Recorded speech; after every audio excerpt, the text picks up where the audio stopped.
Anyway, from Crucible Custom Props, Northworks Lab, and all the forums here. This is going to be a relatively short video, but wanted to show you guys this wonderful 2-1B cast that I just finished up.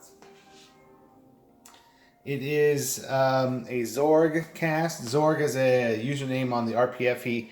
He makes some of the more obscure robot casts like CZ3, of course 2-1B, EV99, and I don't know what else.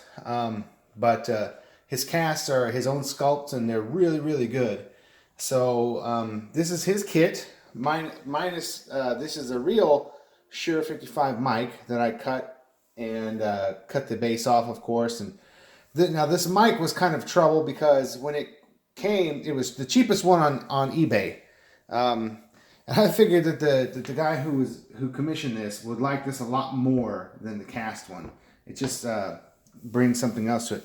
But for some reason, someone had engraved numbers into the whole front of it and on the sides, and it had a bunch of weird engravings on it. So I had to sand it all off completely, and that was a real pain. But it worked out in the end because it looks a lot cooler. Now let me show you. Now this tube is it just pulls right out. I machined this chin greebly from scratch, but this tube just comes right out, so you can do whatever. But I just kind of want to show you guys the cast and the kit. Now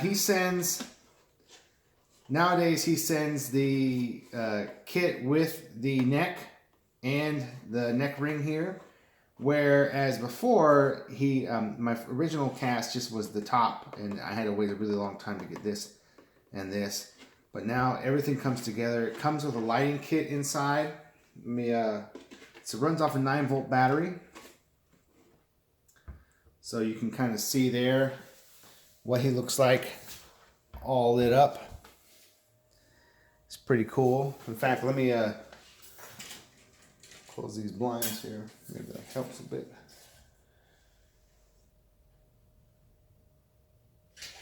Yeah, I think that looks better with some dark light there. Let me turn my other lights here so you can kind of get another view of it.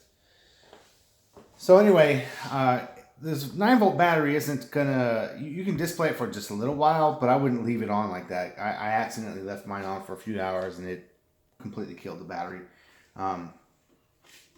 But your access to that battery holder, it is Velcro. This is also kind of the instructions for the owner. It's Velcroed in here, up inside the head. It's just a battery box. If you need to change the battery, you just slide the battery cover off and change your battery. Pretty straightforward and simple.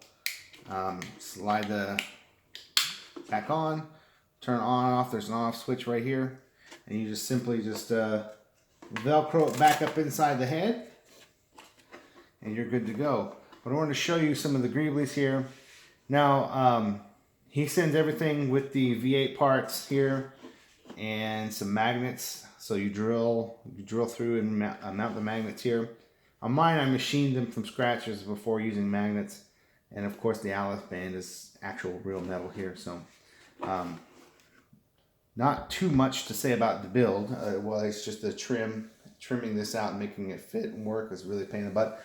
Oh, one of the cool details, let me see if I can zoom in there. One of the cool details here,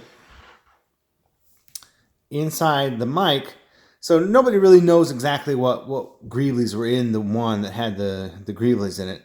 So it's all kind of a best guess. But right now, what's kind of cool about, I use scrap basically to make the inside part.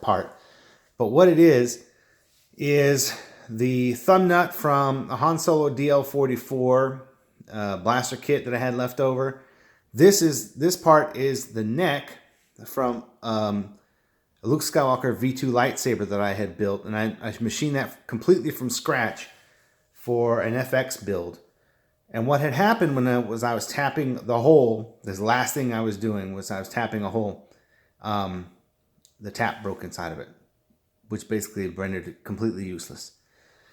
And so I had that laying in my tool drawer for years. And then a piece of a Tomtit cylinder that gets cut off from when I build blasters. So you got Han Solo Tomtit cylinder, Luke Skywalker V2 neck, and a Han Solo thumb nut from the DL44. So just it keeps it in the theme of Star Wars stuff as far as what's inside. So, and of course, he's weathered.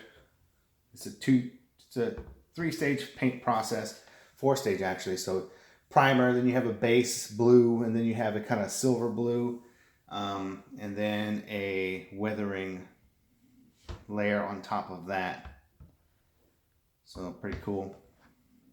I wish I had a Lazy Susan that spun right there so you could see what it looks like. But so there he is. When you're ready to display him, if you're going to put him on a neck stand or something like that, you can just shove this tube right up in there. It's very tight, pressure fit, so it's not going anywhere. Or you don't have to if you don't want to. But that's pretty much it. If you're going to sit him down, this tube is a little bit strong for that. It kind of wants to push him around, like as you might see. So it's best to get like a paper towel holder or some kind of neck headstand, helmet stand you can just stick on there so he can elevate up a little bit. And you can cut some of this excess tubing off.